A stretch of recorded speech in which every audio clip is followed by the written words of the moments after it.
Welcome to Bad Ideas, the show where we look at misfires, mistakes, and miscalculations from all throughout history. I'm Tony Southcott. And I'm Albert Berg. Tony has the bad idea for us this week. Tony, what are you reading for us or talking about? You're not just going to read, obviously. What do you have? I have the Mount Pelée eruption and the handling of the St. Pierre officials that kind of dealt with this giant volcanic disaster.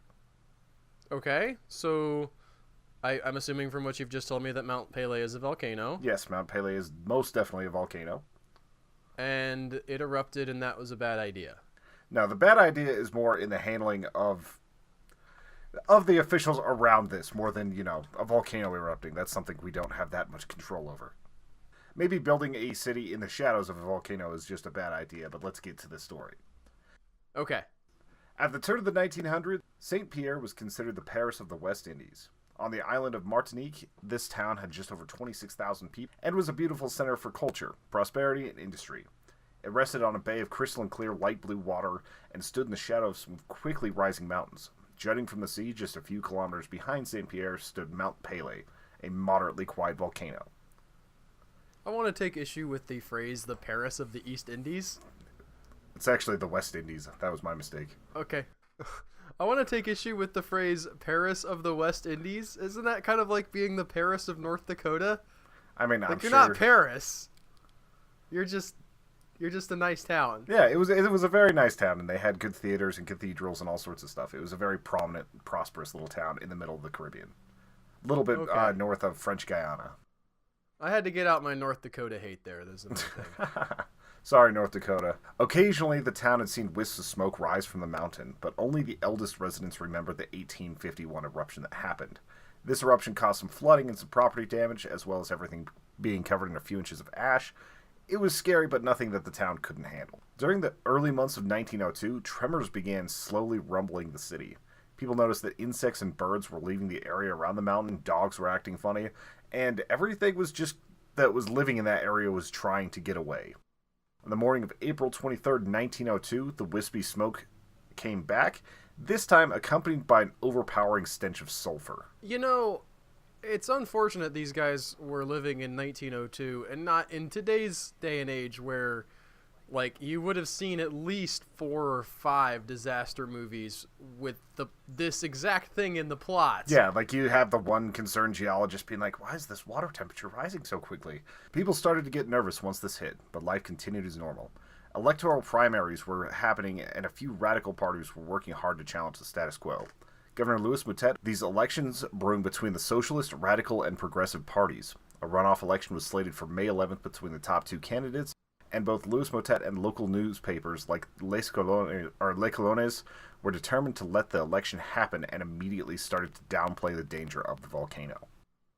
So wait a minute, we had a story about a volcano, and now we have a story about election... What... not finance. What's the word?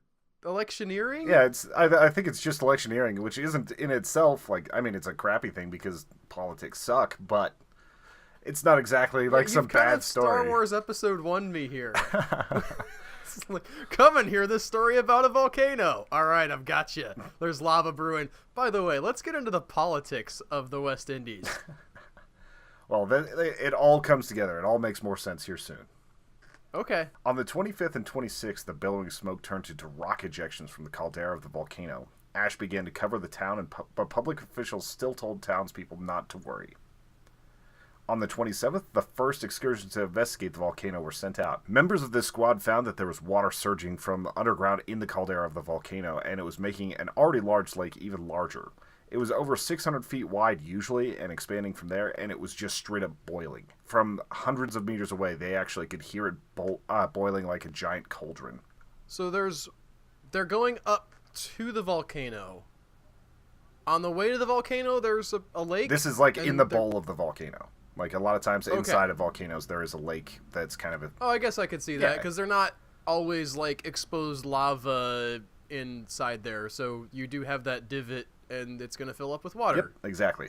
And that's boiling. Yeah, that's just full-on boiling. Okay, but tell me more about these elections, Tony. Well, it was between a guy named... No, we're going to move on to that. Over the next few days, all the rivers surrounding the mountain would double in depth, causing some pretty severe flooding and landslides. The mountain produced loud explosions, earthquakes, and a massive pillar of dense black smoke. Ashes and fine-grained pumice covered the entire northern half of the island. The detonations continued in 5 and 6 hour intervals. This led the local newspaper Les Colonies to indefinitely postpone the proposed picnic on the mountain, originally planned for May 4th. Farm animals started dying from hunger and thirst, as their sources of water and food were contaminated with ash.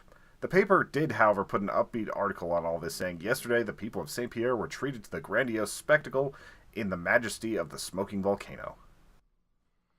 Now, I don't know if you have info on this, but at this point I'm wondering, let's say I'm a citizen of this town, and I see this volcano doing its thing, and I think, this is maybe not the best place to be.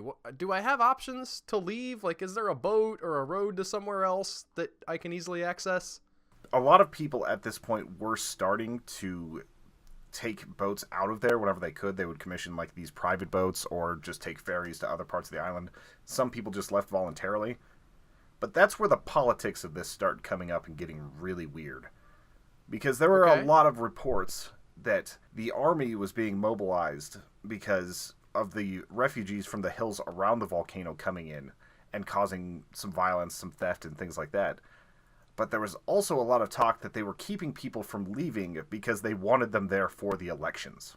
Interesting. So the refugees were keeping them from leaving? No, the army was dispatched in order to keep people from leaving so that they could have these elections go off with the full voting population. Okay. This is one very hotly contested thing because I saw a lot of sources say that, and then I saw a lot of sources just completely ignore that, and I was trying to figure out exactly which one was true. So this is something that is both speculation. Some people say it's fact, some people say it's not, and it's really weird, and you'll find out why there's so little actual first-hand accounts of this a little bit later. Okay. I do gotta say, though, just sort of by way of commentary, I too have run into this, like, you hear a cool story and you research it for bad ideas, and then you get into the weeds of the details and you're like, okay, well, now what's the truth here? Yeah, and that's sort of what I was experiencing here, because that was the thing that pushed this onto my bad ideas radar, was this governor that was literally keeping people on the island. I know that on like March 5th and 6th and a few of the days before, they had huge campaigns where they were printing posters and putting them all over town saying you were safe, colluding with the newspaper to make sure that they were putting out articles trying to get people to stay calm. But a lot of that seems to be because they didn't have any sort of plan to be able to manage an evacuation. Because eventually they would set up a commission of some of the more learned people on the island. They got several scientists, that like some natural scientists. They even got like high school teachers. They got artillery commandos that knew how far these rocks would be launched under whatever circumstances. They tried to get as many experts as possible, but whenever they did meet for this, they just decided that because there was a volcano going off on another island, that would ease the pressure of this volcano, and they didn't have anything to worry about. I will say that this was before geology really had a strong feel for volcanoes and what to look for. Like, they didn't have anything really nailed down. Like, the actual thing that they call this sort of process for setting up evacuations is like a Palean volcano. So, like, it actually got its name from this particular event. Okay. I think that's understandable. Early 1900s, like, science is definitely a thing, but there's not necessarily a lot of hard data, especially about something as infrequent as a volcanic eruption, where you have to sort of collaborate data from all over the world to really have an idea. And even now, I'm sure geology is evolving in its understanding of exactly how the Earth moves and works around. So you can't hate these guys too much for not knowing exactly what's going to happen. But it sounds like, from what you're saying, you mentioned at the beginning, they just really weren't able to get this evacuation going, so they kind of said, gee, we sure hope that this is going to be okay. Yeah, and they probably thought it was going to be like the 1850s one, even though they've already had more things going wrong, and I'm going to talk about that in a second. By now, from all of the earthquakes and everything that had been happening, a lot of the cables for communication by telegram were shattered and gone. There were only a few that were left. Like, there was one that was going to the capital, but almost every other part of the island was kind of cut off from them now. Ferdinand Clark, one of the men running for office, started pushing for evacuations. His opponent actually agreed with him in this, but publicly had to denounce him because that's how politics work. Can I ask, I'm listening to you here, and I don't know that I have a full grasp of the timeline. How long at this point in the story would you say the volcano has been sort of rumbling around and being active? Are we talking about like a month, a few days, a week? April 23rd was whenever the sulfur started, that sulfur smell. Right now we are at May 4th, about to go into May 5th, because May 5th is when things start getting a lot more drastic. Okay. In St. Pierre's Cathedral that Sunday morning, the acting head of the Catholic Church, Gabriel Perel, announced to the public that the commission was on its way to investigate the volcano, and if they had enough faith, they would be safe. On May 5th, it looked like things were starting to calm down. That is, until the ocean receded immediately by 100 meters and then rushed back in a minor tidal wave, sweeping away some docks and pulling a bank manager and some of the tellers out to sea. The real damager, as a sugar plant that made molasses for rum, fell under a powerful lahar. A lahar is a mud flow from a volcano that carries tons of nasty chemicals, pyroclastic elements, and insane power. So you have a tidal wave, which was probably not directly related to the volcano, right? Like, we're talking about sort of stuff shifting around under the earth, so you have a big earthquake. Yeah, and it causes the water to recede, and then whenever it rushes back, the tidal wave kind of sweeps up into St. Pierre. And then also you have this big mudslide that is caused by the volcano, almost like a scissor action. So you have the sea coming up from one side and the volcano coming down from the other side. Exactly. It's rough. It's rough stuff. The owner of the factory, Dr. Auguste Guérin, I'm bad with French pronunciation, so I'm sorry about some of these. Sacre bleu. He owned the factory, and he was sitting on higher ground when the lahar broke. He described it as a black avalanche beneath white smoke, an enormous mass more than 10 meters high and 160 meters wide, full of huge boulders and coming down the mountain with a great din. Guérin was able to escape this because his office was on higher ground, but his entire family was in the factory at the time. He said... Okay, so definitely not like a dude sitting up on the hill watching and not caring as the workers burn. No, definitely kind not. Of a situation. He said 3 of those black waves came down, making a noise like thunder, while the sea retreated. The desolation was indescribable. Where a prosperous factory, the work of a lifetime, had stood a moment before.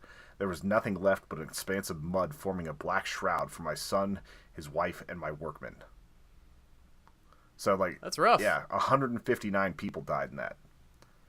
And this is when the governor decided it was actually time to convene that conference that we talked about earlier. Okay. So you're talking about the 5th, and the actual eruption comes on the 8th. So they're kind of getting late into the game to actually put this council together and meet and get everything decided. There were a few people that really, really wanted this evacuation. 2 people on that council were very vehement about that, and the rest just kind of shrugged it off. So there was this other volcano that goes off, you said that they thought would have relieved the pressure. When does that happen in the timeline? That is happening at the same time, actually. Like, this is happening. Okay, so basically, as this lava, or not lava, but this mudslide wipes out the factory on the same day or close to it, this other volcano is also erupting? Yeah, and that was on a less populated island without cities as close to the actual volcano. Gotcha. And that may have actually caused the tidal wave, if I'm figuring this correctly, if it happens a little bit sooner. Unfortunately, they don't have all the data to be able to do that. They did have like seismographs going on in the city, so they were able to tell when the tremors were happening, but I don't think we had enough data to determine which was causing what at the same time. But there were definitely some push and pull action happening right there. By now, the electrical grid was in ribbons and the town was plunged into darkness. The 4,000 refugees were starting to cause problems in the city. This is where things start to get a little less well documented because things are about to get cataclysmic. The early morning of May 8th, people began to get ready for Ascension Day, which is traditionally celebrated 40 days after Easter. Ferdinand Clark looked at the barometer on his patio and it was going insane. He looked into the sky and the sun was basically completely blotted out by this volcanic ash and fire that was rising from the mountain. He immediately sent his family by carriage away and went to warn others. The mountain every few moments kept making rumbling noises and burping noises, and it just started to get very, very hectic with the tremors that were happening. It must be really, really unsettling to hear a mountain burp. Yeah, like it sounds comical, but it must be absolutely terrifying whenever there's so much force that a mountain is actually ripping asunder. Well, also, I mean, you're not sitting, like, when you hear somebody burp, you're hearing it from, like, near them, that basically in the same room. If you're hearing a burp sound from miles and miles away, That's 4 kilometers. So yeah, yes, that's pretty intense. On the mountain, a glowing red ball was forming. It throbbed and with sudden force snapped. The mountain was blown to pieces. The pyroclastic charge that throbbed out of it traveled far faster than hurricane-force winds and was over 400 degrees Fahrenheit. Eyewitnesses on boats watched as the entire city was engulfed in a purple cloud of unfathomable forces. Trees and rock were ripped away, statues were pulled from their foundations, and by the time settled, the entire city was gone. In a matter of seconds, 30,000 people were dead. So this isn't even like lava coming down on these people. This is just the whole thing explodes. Yeah, the superheated gas that for 21 square kilometers, like, just basically obliterated everything. I guess you could at least take some solace in the fact that they probably died pretty quick. Yeah. One eyewitness, Victor Albert, watched the explosion from his field and described the ensuing events to a French newspaper. A flash more dazzling than lightning happened. At the same time, a cloud that formed on the summit of Mount Pelée literally fell on St. Pierre with such rapidity that it was impossible for anyone to escape. Governor Moulet was actually on a steamship about to depart to go back up to the crest of the mountain, and his boat was sank pretty much immediately by the force of this. So he was killed in it as well. So he didn't win the election, huh? No, he was the one that was overseeing the election. Ferdinand Clark actually survived this one because he got his family out of there. His competitor did not survive, though. All right, win by default. Yes. Make Pelé great again. It's not that hard. It's pretty bad. Yeah. You can improve it with some very minor. If you put a tent minor up, changes. it would be improvement. In the city proper, there were only 2 survivors. There was a cobbler whose house was barely shielded by a hill, and a felon named Louis Auguste Siparis, who only survived because of being in a second basement-level dungeon with no ventilation. Even here, most of his body was burned. He would go on to work for Barnum and Bailey, showing his scars and telling the story of the volcano. He was the first black man ever allowed at that circus. That's a fun little detail. Yeah, it was really weird for him because he actually escaped the prison like 2 nights before. He was in jail because he had gotten in a drunken brawl and stabbed a friend of his with a bottle. And because he was feeling a little bit sick, he decided to go back to the jail instead of being like out in the elements.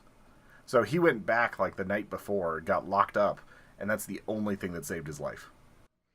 The fact that this guy in a sub-basement level, not directly exposed to any of these gases, still gets burned over all of his body is a real telling sort of indicator of exactly what kind of forces we're dealing with here. Yeah, it was just absolutely insane. Like, you think of volcanoes and you know there's a lot of fury and force and heat and everything, but you don't think of it being like almost like a nuclear bomb style like blast where the shockwave and everything just destroys everything you know.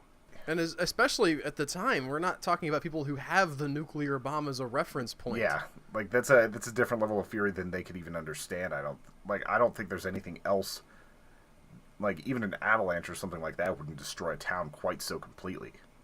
The only walls you'd at least have the chance to maybe dig your way out, or you would suffocate, but just to obliterate everything like that must have done. Yeah, the only real walls that were even standing after this were the ones that were kind of parallel to the blast. You've got a fair amount of walls that are left, but all of the sides that are facing the mountain and facing the ocean are completely blown out. So almost every building is just gone. There's some pretty insane pictures from it.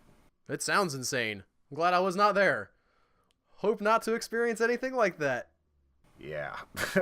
For several months, the devastation would be sorted through. Mostly military men would try to recover the bodies. Teddy Roosevelt actually did one of the first foreign aid projects for this and forced it through so that the U.S. was sending soldiers and money to help with this disaster. And unfortunately, a couple years later, as they were sorting through and they were still trying to rebuild some things, and some people were coming back to the city to start a new life, it erupted again and killed another 2,000 people. That's just bad luck. Yeah. And this particular eruption made something that was kind of interesting. It was called the Tower of Pelée. And it's basically just a giant rock structure that forced itself from the earth. And it's really cool looking, and eventually crumbled because it was just too tall and too unwieldy. But it was just such a strange thing that, like, geologists had studied it for a while. Now, the volcano is considered entirely dormant, and St. Pierre is a city again, though it only sits around 5,000 people in population. I can concur on the Tower of Pelée being really cool looking. I've found some pictures, and that is worth a look, you guys. Yeah. It's essentially the whole island, from what I'm seeing here. Or maybe maybe that's not the ocean. It's huge, though. It's this massive piece of rock that's just jutting up from just the surface of the earth. It's wild to think that came out of where the volcano was. I think it still might be the biggest formation like that. I can't recall what that formation is called, but that is pretty intense. And while we're talking about, like, bad ideas and everything, the bad idea here is, really, if you've got what could be a cataclysmic event happening, you really need to evacuate. Like, it was partially laziness, partially just optimistic thinking. But if they would have started sooner, there would be a lot less death here. There would have been a lot of people that wouldn't have left because that's their home, and that happens in any, like, hurricane, any disaster, anything like that. But you could have saved thousands and thousands of people just by ordering that evacuation and held the runoff election a few weeks later. It wouldn't have... Well, I'm sure they wouldn't have held it after that, but it seems so short-sighted to me that to just be like, oh, it's going to be okay, even though they have no idea what's coming. Yeah, it's a really good... Assuming that the election did play a part, right, in what was decided here.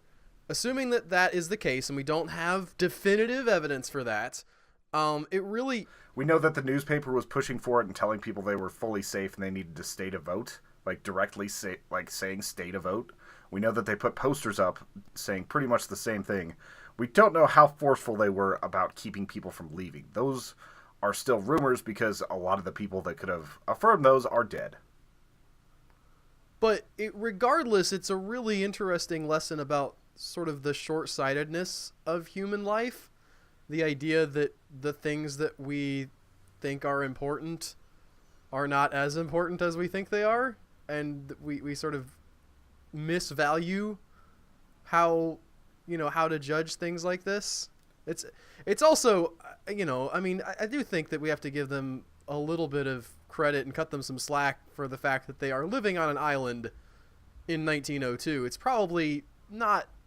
It's not like an evacuation where I am at, where you can just get on the road and maybe there's a bunch of other people on the road, and that's a whole other type of possible bad idea. Where not to mention you get people to evacuate and they're stuck in their cars. Yeah, and the capital of this island was within a good walk or a couple days walk from there, but it's only 17,000 people. So if you evacuate 30,000, like, that city's not going to be able to handle it. Right.